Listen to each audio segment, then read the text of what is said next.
Hey, good evening, everyone, and welcome back to Answers on Eschatology. My name is Dan Derry, and I am the president of the Institute of Fulfilled Eschatology.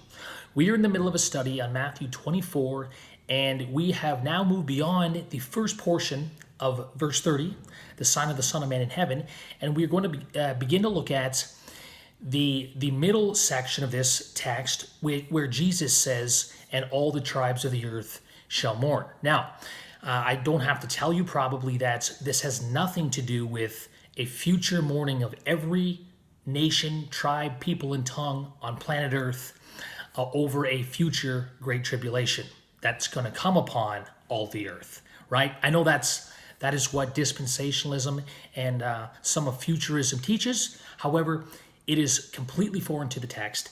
And if we will just follow the flow of Matthew 24, we will be amazed at how well a first century interpretation of all the tribes of the earth shall mourn fits with Matthew 24. So let me just give a brief overview and then share a couple thoughts on this portion of the text.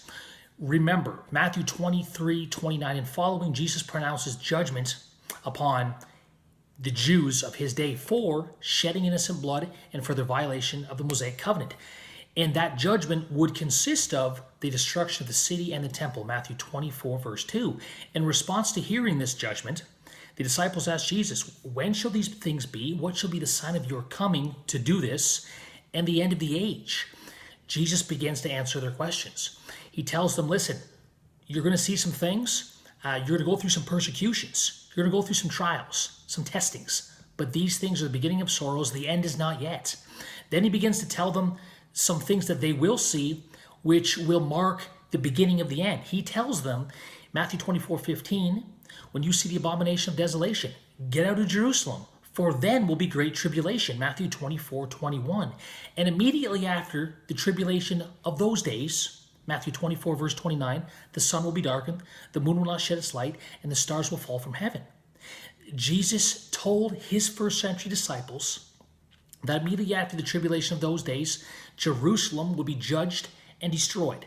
He was using prophetic, Old Testament, metaphorical language to depict and denote judgment that was coming upon Jerusalem for their violation of the Mosaic covenant. And on the heels of that prophecy, of that judgment, he tells them, then they will see the sign of the Son of Man in heaven. We just looked at that in the last several videos. The judgment of Jerusalem would signify, it would be the sign to Israel that they had missed their Messiah, they had rejected the ascension of Christ, they had rejected his sovereignty, and now he had come, his presence had returned in judgment upon those who had rejected him.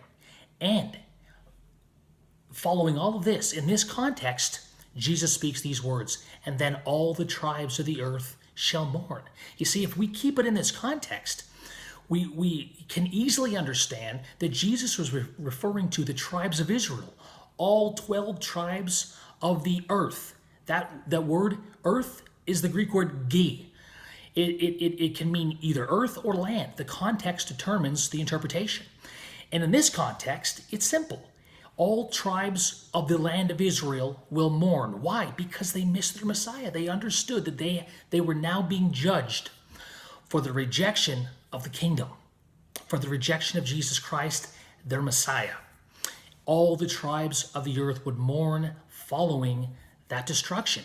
Now listen, before we get into the prophetic source, the primary prophetic source of this phrase of Jesus, which is Zechariah 12, verse 10, I want to demonstrate in this video, just from a couple new gospel texts, that Jesus wasn't telling them anything that he hadn't already told them. This wasn't new news, okay?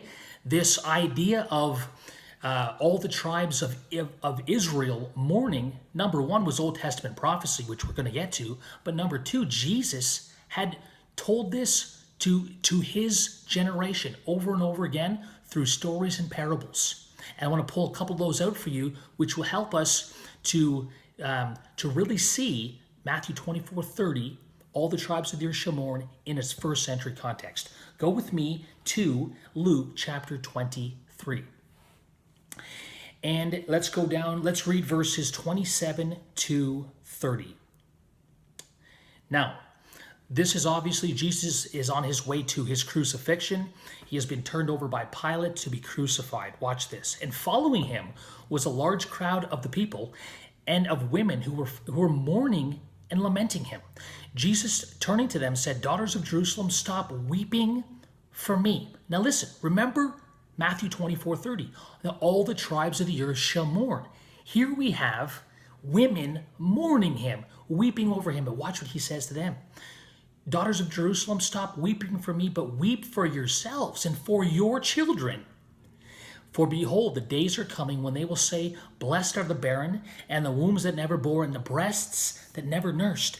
Then they will say, they will begin to say to the mountains, fall on us, and to the hills, cover us."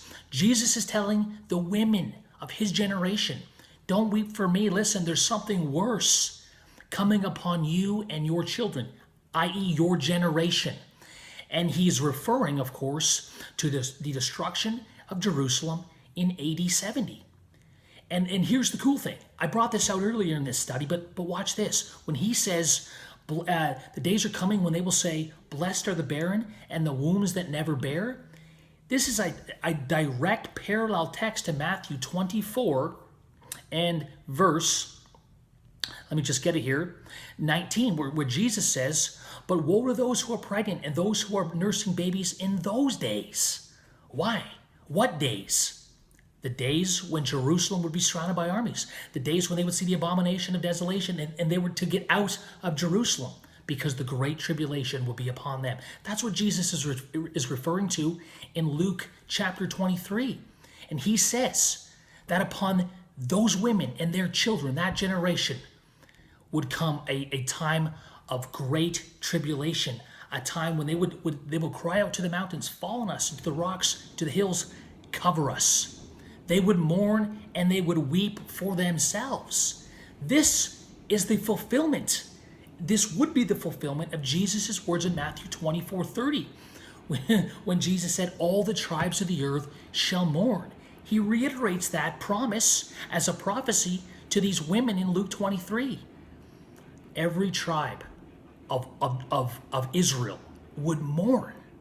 Both them and their children would weep and mourn for themselves when they saw the kingdom taken from them, given to another people, and they themselves cast out. And we'll get to that next time on Answers on Eschatology. Bye for now.